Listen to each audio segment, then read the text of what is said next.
Hi everyone. Now it can't be a Sunday, it's a Saturday here in Ohio, but I appreciate those of you who are able to join me today. And if you're joining me virtually, I hope that you enjoy today's broadcast. I've got a lot of stuff I want to talk to you about. So let me just quickly introduce myself for those of you who don't know me, and then I'll just sort of set the stage for what I'm going to talk about today, so that if you need to jump off or jump on, or if you need to fast forward, you know kind of where you want to get to the part that you want to get to.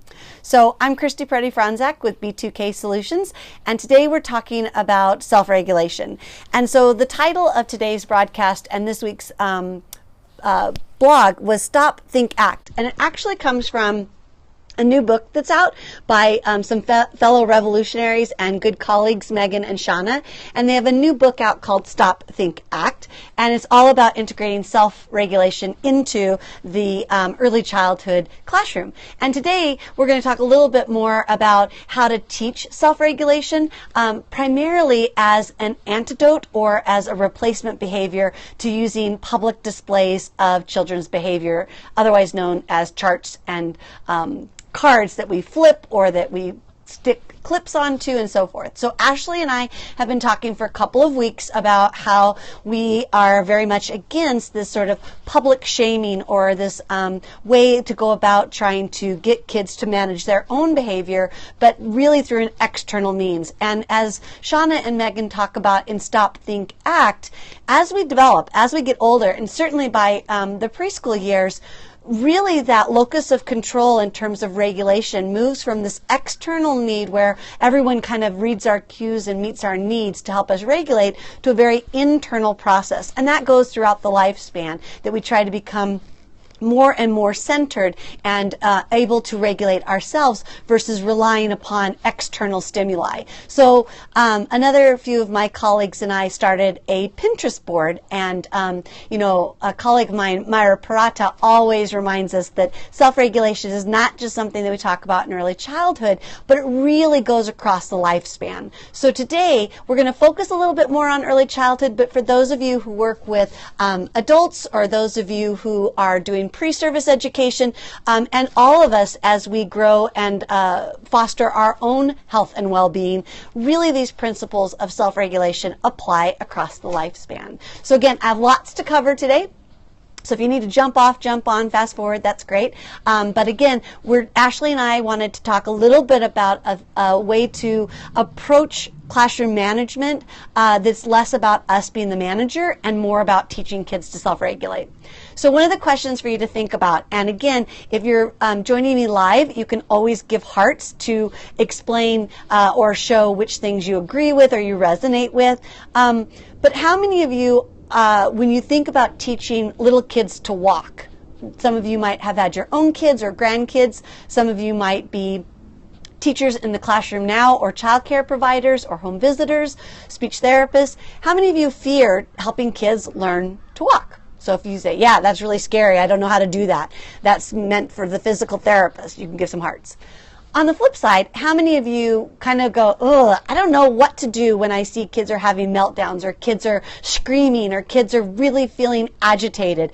I don't know always what to do. And how many of you may hear what we call shark music, that teaching kids to regulate is a kind of scary proposition. And sometimes we fear it so much that we want to avoid it at all costs. Again, this might have been in your own life. You're like, please kid, don't act up today. I don't have it in me. It could be in your own classroom where it's like, I know what the rest of the day is going to be like if somebody has a meltdown.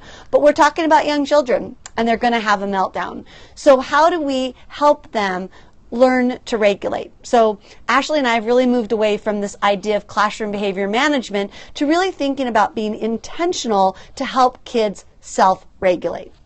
And so we talked a couple weeks ago about that visual supports are still good, but we don't want to publicly shame kids. Last week we talked about, yes, we want to give kids feedback, but we want to do that in a way that is useful and productive. And this week we're talking about that we have to intentionally teach self-regulation. It doesn't just happen. Even through development, even though it's a developmental process, and we move from that external to internal regulation, it doesn't happen without help.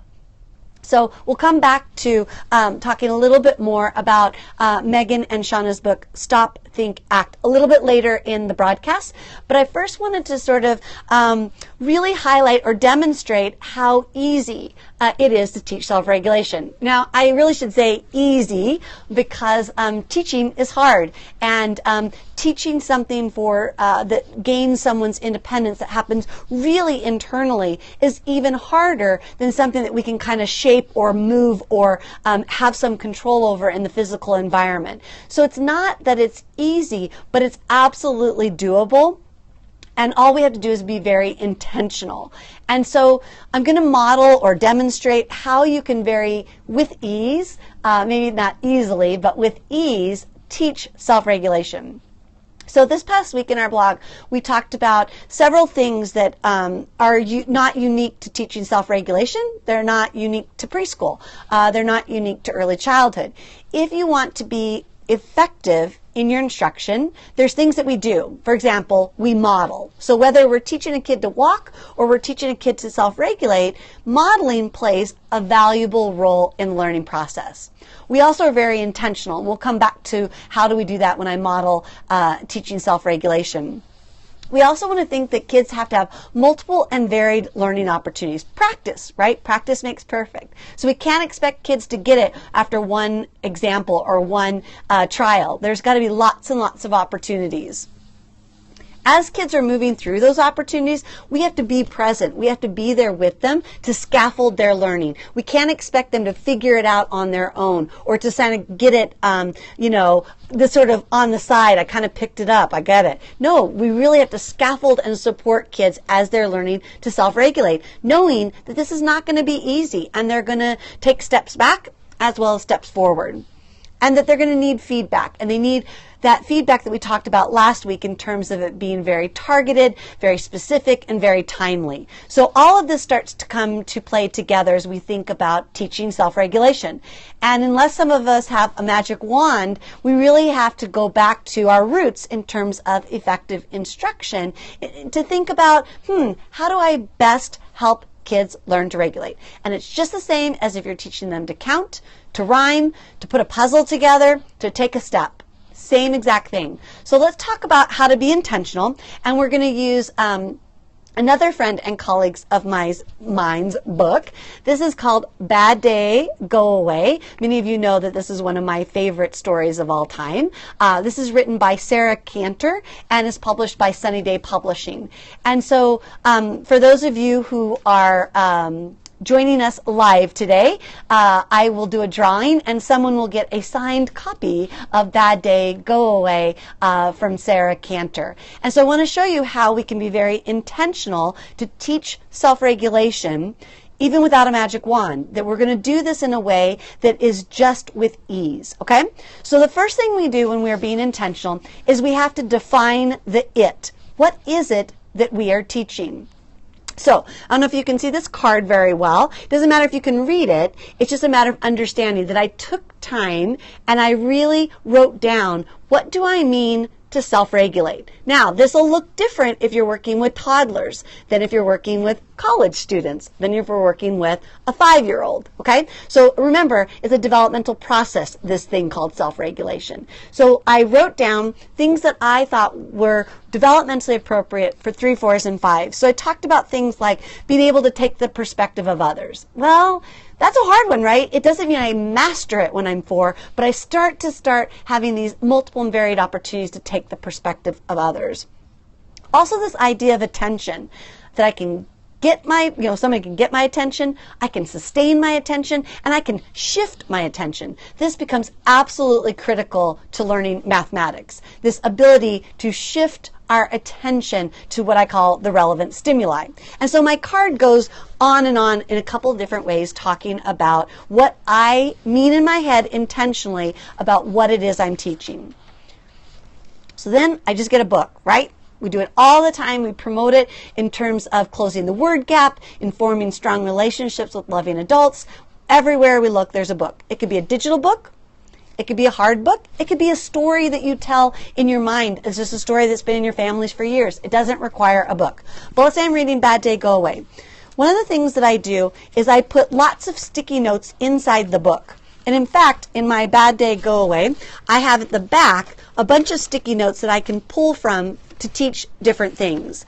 But in order to teach self-regulation, I put a sticky note on certain pages so that when I get there, I know exactly what prompt I'm going to give that's not about colors or shape or size or something that might just come automatically to my mind, but it makes sure that I intentionally teach what I meant to teach, which was self-regulation. So on this page, it talks about this little girl, and she's crying, if you can see her, and she's got her dog there, and you can be telling the story, reading the story, and so forth. But I can very easily say something like, what are all the things that make us sad?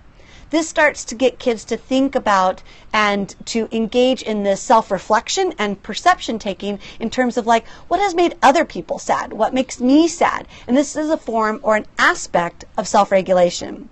What do you think the little girl, why do you think the little girl's having a bad day? Definitely perspective taking. We're going to be able to look and see what is it that we think is happening in this little girl's life to make her sad.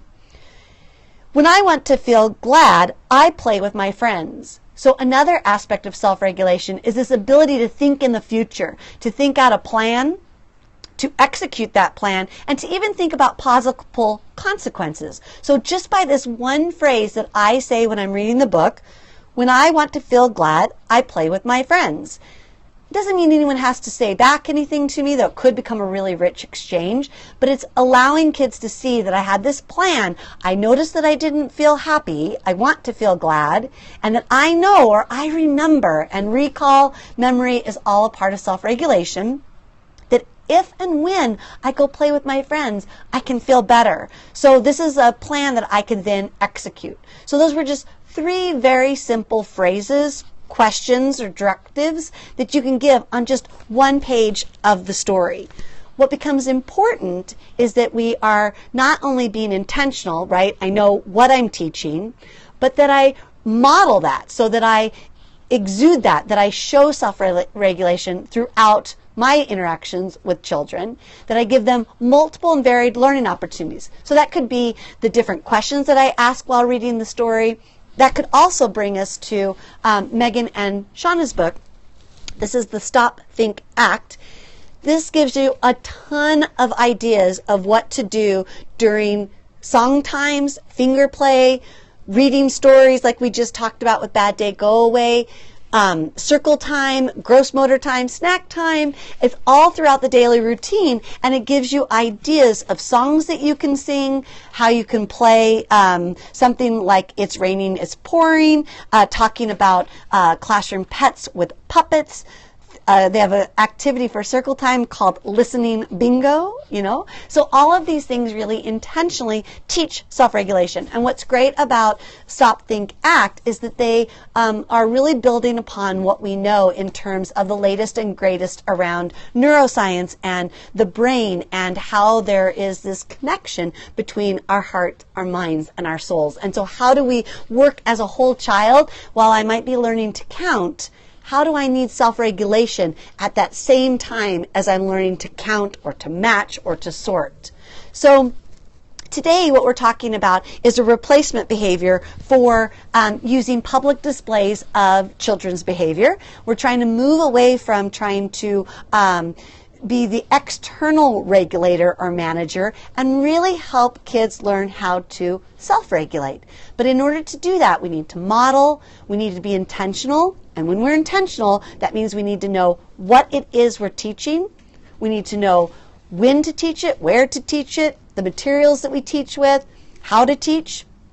And then we need to give kids multiple and varied learning opportunities. So even though I showed you an example with Bad Day Go Away, you could do that with any book. You could do that during any activity. You could do it while you're walking in the hallway, while you're getting things ready in your backpack, while you're preparing snack. And again, these are some preschool examples, but you start to see that across the lifespan, we model, we're intentional, we give multiple and varied learning opportunities, we scaffold, and then of course we give feedback. And so previous blogs that Ashley and I have been writing really talk about how to scaffold kids' learning with visual supports, how to give them good feedback, and then today we talked about how to be intentional, knowing what you're teaching and how to teach it during something as easy as reading a book. So as we close, I know I'm going kind of fast today because I have so many things I want to share with you, but as we kind of close, I want you to think back to my opening question about, do you have some residual fear or some really obvious fear in terms of really helping kids learn to self-regulate? Is it something you feel like is somebody else's job?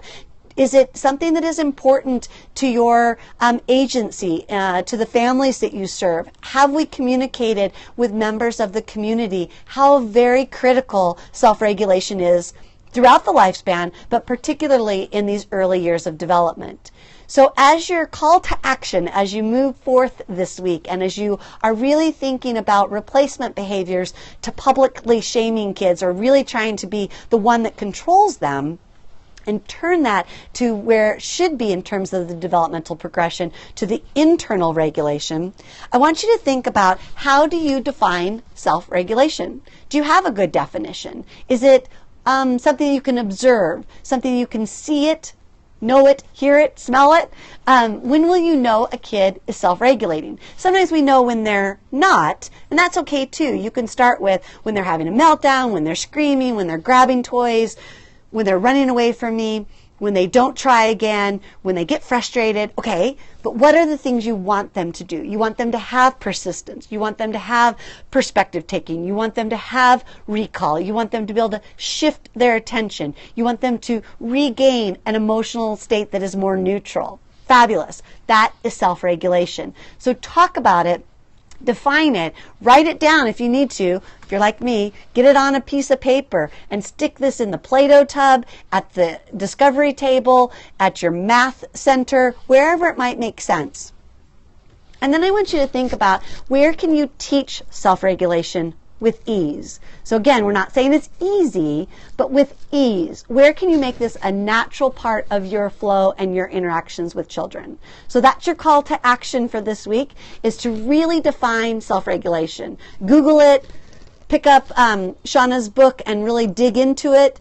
Talk to a colleague, replay this broadcast and really think about, do I know what self-regulation looks like for a 2-year-old versus a 4-year-old versus a 14-year-old?